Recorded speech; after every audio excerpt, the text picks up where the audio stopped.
Once upon a time, in the magical land of Alphabetia, where every letter of the alphabet lived in harmony, a terrible disaster struck.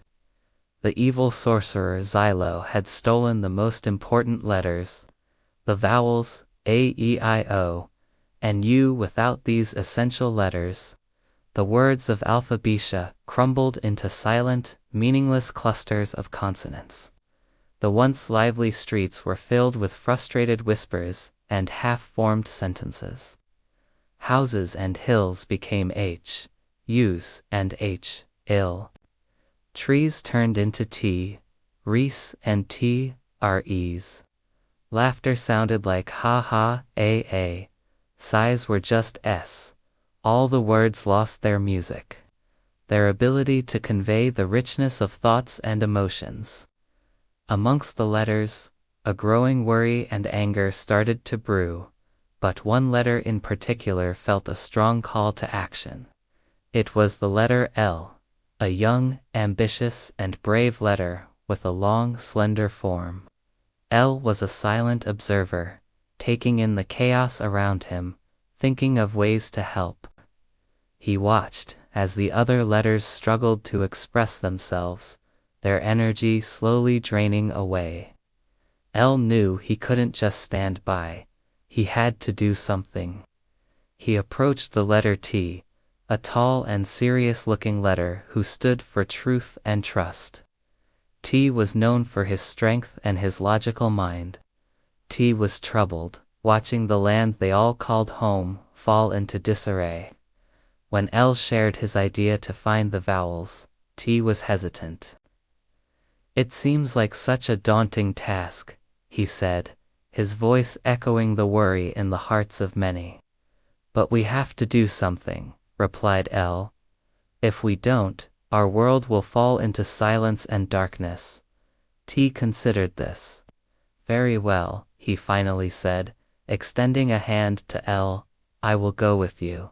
Together, they were a formidable team, L's enthusiasm balancing T's seriousness. As they prepared for their journey, they met another letter, M, a curvy and thoughtful letter who stood for meaning and mystery. She was drawn to L's passion and T's wisdom and wanted to join their cause.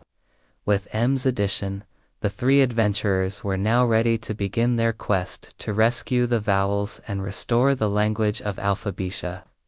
Their journey started in the Whispering Woods, a place where only words with silent letters could exist. As they ventured deeper into the woods, they encountered the letter K, a shy and sad letter who was part of the word no, but was rarely heard because nobody used that word anymore. When the adventurers told K about their quest, he was hesitant to believe them. "You think Xylo would keep them here?" he asked, surprised. K gave them a map leading to the Mountain of Consonants, Xylo's lair, but before they could leave, K stopped them. "Wait," he said, pulling out an old, dusty book. "I remember something about Xylo's lair. There are puzzles guarding his castle, and without the right answers, you can't get in." The adventurers thanked K and continued on their way, determined to reach Xylo and bring back the vowels. Their path led them to the River of Riddles, a place where the water flowed in patterns that formed questions. The ripples seemed to mock them with their unanswerable queries.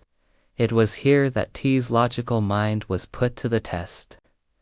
Each ripple posed a riddle, and if they didn't answer correctly, they would be swept away from their path. "What has an eye but cannot see?" asked a ripple. T thought for a moment. "A needle," he answered confidently. The ripple accepted his answer and parted, allowing the letters to continue on their journey. One by one, they crossed the river, answering each riddle with T's sharp intellect. The next challenge was the swirling sands of syllables, a vast and confusing desert where words were constantly being broken apart and reassembled. The adventurers found it hard to keep their shape amidst the shifting syllables. It was here that M's sense of meaning guided them. "Focus on why we're here," she said, her voice calm amidst the chaos. "We're bringing words back to Alphabisha, to give people the power to express themselves again."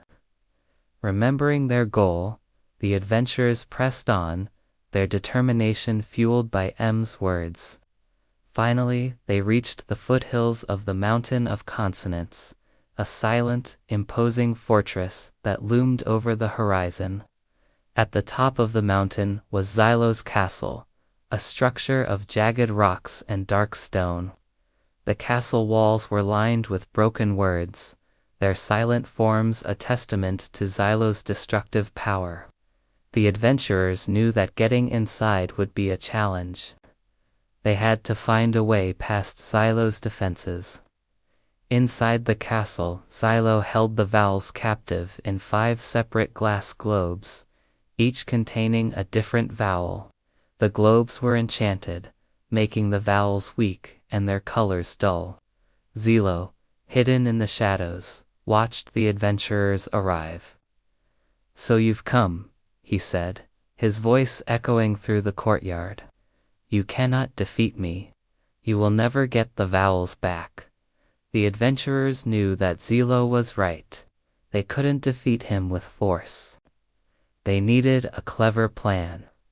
El looked around the castle, his eyes searching for anything that could help.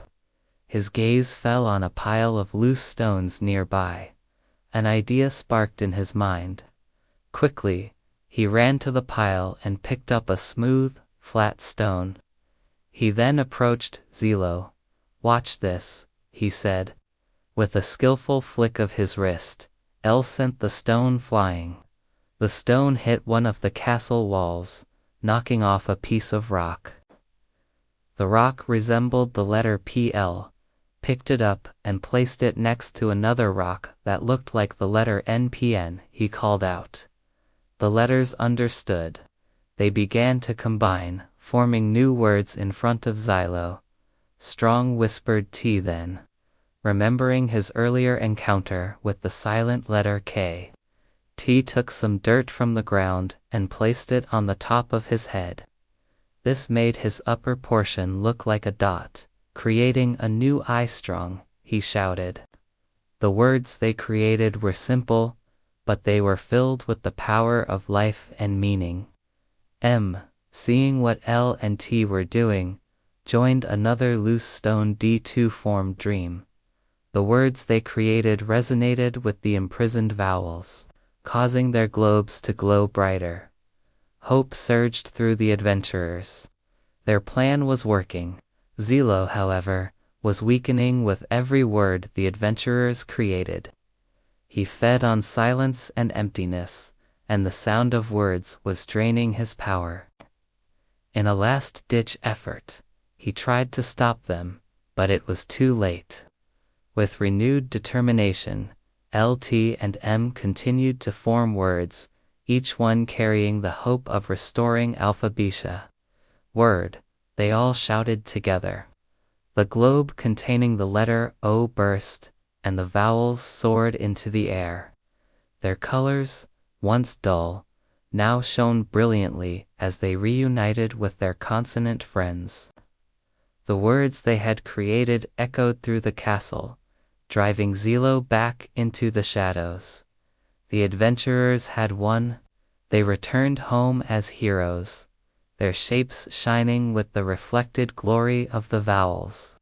Alphabisha was alive with sound once more. People expressed themselves freely, sharing stories, laughter, and dreams. The once silent streets were now bustling with words. The letters had learned a valuable lesson.